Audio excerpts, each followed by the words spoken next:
Baik, kembali kalau kita tengok, permulaannya nak jadi asas ni ialah bermula pada Knight Templar. Tahu Knight Templar? Bermula perang salib tu, siapa pengasas perang salib? King dia, raja dia, pengasas dia ialah seorang padri yang dipanggil Paus Urban atau Paus Urbanus II. Dialah mencadangkan perang salib ni. Jadi perang salib ni sebenar tak ada dah cintakan kedamaian, tapi dia lebih kepada materialisme.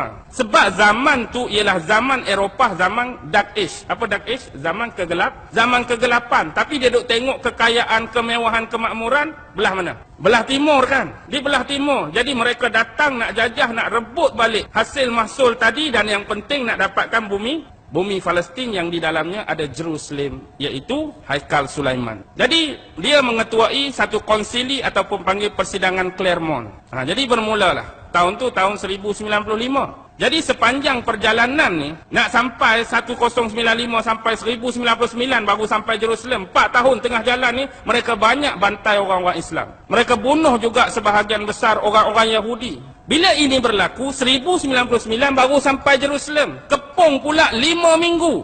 Akhirnya minggu yang kelima mereka berjaya pecah masuk. Dan inilah berlaku peristiwa paling sadis, paling menyayat hati dalam sejarah. 2 hari saja mereka jarah, 2 hari saja mereka rata, hampir 40,000 Muslim mati terkorban. Juga sekali dengan manusia-manusia bangsa Turki dan Saraken. Mereka rampas Jerusalem dan mereka melakukan kezaliman dan penganiayaan ini. Sampailah 20 tahun kemudian, pada tahun 1118, 2 ksatria daripada Perancis, Hugh de Payens dengan Godfrey de Saint-Omer, menubuhkan Knight Templar secara betul-betul dianggotai oleh 9 yang lain. Mereka ni asalnya, Knight Templar ni ialah tentera-tentera miskin yang percayakan Jesus Christ dan kuil Sulaiman. Tapi akhirnya sebab material tadi mereka jadi kaya. Mereka buat apa? Mereka kau untung melalui peziarah-peziarah Kristian yang datang daripada Eropah yang nak melawat bumi Palestin, terutama nak pergi dekat kuil ataupun Haikal Sulaiman tadi. Jadi bila tanah ni mereka dah jarah, orang-orang Eropah boleh datang sesuka hati. Jadi penziarah-penziarah Kristian, terutama yang datang nak ziarah tempat ni, mereka buat satu sistem yang dipanggil credit and check. Hampir-hampir nak menyamai sistem perbankan sekarang. Dia start di sini dah. Kemudian mereka menjalankan urus niaga yang dikatakan pada awal abad-abad tu dikatakan kapitalis dah bermula dengan perniagaan berbasiskan bunga ataupun riba. Mereka jadi kaya serta-merta. Sebab yang dulu mereka bawa topeng iman Kristian, bawa simbol-simbol Kristian berupa-rupa salib dan krusid. Tetapi dalam hati mereka nak dapatkan keduniaan, kemewahan. Jadi akhirnya secara ringkas 1187 seorang pahlawan Islam datang ke sini bertempur dalam perang Hittin. Siapa? Salahuddin Al-Ayyubi. 1187 perang, menang kita. Bila menang kita, mereka balik semula. Mereka balik, mereka pergi kawasan Eropah. Ni pula jadi pening. Raja-raja Eropah nak menangani politik mereka. Mereka pula dah serang-serang gereja, mereka dah serang pedri-pedri, mereka dah serang kependetaan. Sebab mereka duduk di Jerusalem, mereka jumpa satu benda. Hak bawah kuil Sulaiman, hak zaman Nabi Sulaiman tu, buku-buku sihir. Inilah digambarkan harta dalam filem National Treasure, lakonan Nicolas Cage tu kan. Mereka dah bawa balik kitab-kitab sihir ni. Hak teras dia aliran Kabalah tadilah. Bentuk-bentuk ritual, occult dan penyembahan bagaimana nak berhubung dengan iblis, syaitan dan dajjal. Jadi akhirnya kerenah-kerenah mereka ni dapat dihidu oleh raja-raja di Eropah. Akhirnya atas campur tangan orang-orang terpenting 1307 Raja Perancis Philip de Bell mengumumkan penangkapan anggota-anggota Knight Templar ni. Gabung pula dengan Paus Clement. Padri masuk serta, gereja masuk serta menyokong Raja Perancis tadi, maka ditangkaplah. Lebih kurang selang 7 tahun kemudian 1314 Grand Master dia iaitu Jacques de Molay. Jacques de Molay ni dihukum. Lalu dia mati. Kemudian geng-geng hak lain ditangkap tu dibicarakan. Tapi walaupun demikian hakikatnya ada mereka yang berjaya lolos dan lari. Mereka cari satu-satunya negara di bumi Eropah yang tidak percaya kepada gereja Katolik pada abad tu. Siapa? Negara mana? Scotland. Mereka pergi ke Scotland, minta perlindungan. Siapa Raja Scotland masa tu? Robert de Bruce. Robert de Bruce lah lindungi mereka. Akhirnya mereka bergabung dengan siapa? Di sinilah start. Mereka nak bergabung dengan geng-geng hak datang daripada banjaran Kaukasia, banjaran Eurasia, hak keluar daripada tembok-tembok Zulkarnain. Hak keluar daripada tembok-tembok Zulkarnain dah keluar, mereka naik ke arah utara, kemudian mereka jadi orang-orang Viking. Lalu lama kelamaan mereka tukar sejarah di sini. Asal mereka bangsa lain, asal mereka Normandy dengan Celtic. Tapi kemudian mereka tukar sejarah, mereka katakan mereka sebagai berbangsa Anglo-Saxon. Mereka jadilah tukang-tukang batu, tukang-tukang pembina. Bergabung pula dengan geng hak lari tadi, lalu terbentuklah Lodge Freemason yang pertama di dunia, Scottish Rite. Inilah secara rasmi barulah dikatakan Freemason benar-benar wujud. Tapi benda hak bawa tu, hak zaman Namrus lagi, isi kabalah dia. Sebab tu, siapa yang jadi ahli Freemason, kalau setakat naik pangkat, dia boleh ditabalkan di mana-mana lodge seluruh dunia. Tapi bila dia dah masuk 33 degree, 33 tahap degree, dia perlu ditabalkan di Scotland. Zaman Scottish Rite tu kita perlu faham. Tu zaman dia zaman penyatuan England tu. Zaman kalau kita tengok filem Braveheart, tahu tak filem Braveheart? Lepas tu lah lodge-lodge ni berkembang. Ada di Amerika, ada di situ, ada sini. Bergabung pula dengan Illuminati. Illuminati ni tak 13 keluarga tu lah. Keluarga Astor, keluarga Bundy, keluarga Colling, keluarga Freeman. Gabung pula dengan Merovingian, keluarga-keluarga diraja. Lah ni yang jadi teras paksi dan ketua kepada Merovingian dan 13 keluarga Illuminati siapa? Ratu Elizabeth.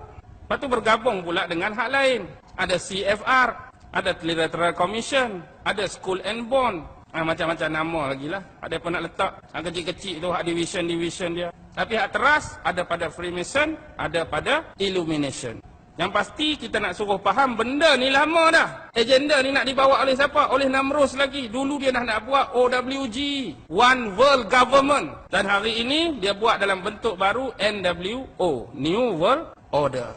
Sebab apa mereka nak ratah sangat Baghdad? Pasal apa nak serang sangat Iraq? Mungkin kata bab peluru berpandu, mungkin kata bab peluru tu, mungkin kata bab minyak, mungkin kata bab tu. Tapi ingat, ini bumi siapa? Ini bumi nenek moyang dia dulu. Tamadun Babylon ada di sini. Dan hari ini mereka menggunakan sistem-sistem nak menghancurkan setiap agama, menghilangkan hubungan antara manusia dengan Tuhan dia. Sedar ke tak sedar? Faham ke tak faham, perasan ke tak perasan, hari-hari kita sedang dikikis sekarang. Bagaimana bentuk dia? 8F. Nombor 1, faith. Dari sudut akidah, ringkas-ringkas. Lepas faith, dia akan dari sudut financing. Hak bank, hak riba, hak apa tu dari sudut keuangan. Yang ketiga, food, makanan. Dia akan masuk melalui makanan. Hak syubhah pun ada, hak tak halal pun ada, hak haram pun ada. Jadi kita duk makan, kita duk sumbak dalam perut kita, kadang-kadang kita tak perasan tu tak halal, itu haram, hak ni syubhah, hak ni tak ketahuan. Yang keempat, biasa orang perempuan pakai lawa-lawa, pakai baju fashion. Fashion dia akan keluar macam-macam, kita pun pakailah juga macam-macam, tak kira fashion apa. Antara lain ialah filem. Filem macam-macam, mereka serat, mereka punya benda-benda di bawah pengaruh minda bawah sedar. Kemudian ada fiction. Fiction ni dia nak bawa cerita alien lah, UFO. Dia nak start dah, maksudnya ada makhluk angkasa, ada alien tak boleh berhubung dengan manusia. Dan ada kabar alien ni nak serang dunia. Hakikatnya UFO tu siapa? UFO tu teknologi manusia, tu teknologi Jerman selepas Perang Dunia Kedua. Manusia tu manusia lah, campuran dengan makhluk-makhluk halus tu lah, jin ke iblis ke setan ke. Dia boleh buat. Setakat nak merupa tu iblis boleh buat. Merupa sat jadi muka lagu ni, perak-perak tangkap gambar. Hakikatnya lama dah jin iblis ni. Dia masuk dari sudut fiction. Lepas tu dia masuk dari sudut kadang-kadang freedom, kebebasan. Dia marilah kok celah perempuan pula.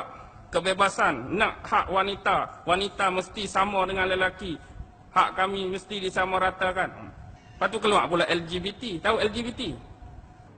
Apa dia? Alas sekali. Fandom.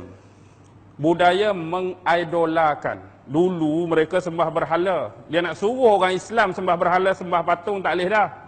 Last sekali mereka cipta idola. Dalam bentuk ahli sukan ke, ahli muzik ke, orang-orang kenamaan, kita pun jadikan idola.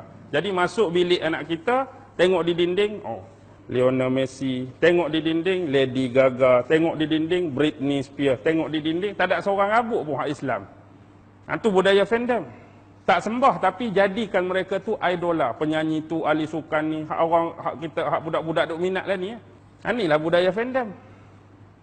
Setakat malam ni saya nak bagi yang base, saya nak bagi yang asas, saya nak bagi yang dasar. Nak suruh nampak dulu bagaimana bentuk, tata cara, pergerakan, agenda dan susunan.